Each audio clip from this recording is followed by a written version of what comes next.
শ্ৰীভূমি জিলাত ড্ৰাগছৰ বিৰুদ্ধে আৰক্ষীৰ অভিযান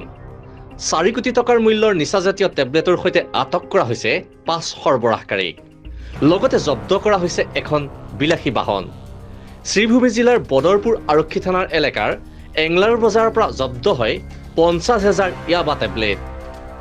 আৰক্ষীৰ অভিযানকালত AS01FL 7370 নম্বৰৰ বাহনখনৰ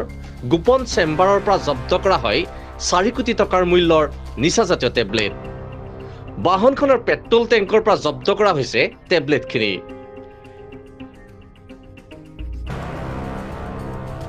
এই অভিযানত আটক কৰা হয় আব্দুল সাদ্দিক আমিৰুদ্দিন এনামুদ্দিন জিয়াউল হক আৰু কমৰুল হক নামৰ 5 সৰবৰাহকাৰীক আটকাধীন আটাইৰে ঘৰ শ্ৰীভূমি জিলাত জানিব পৰা মতে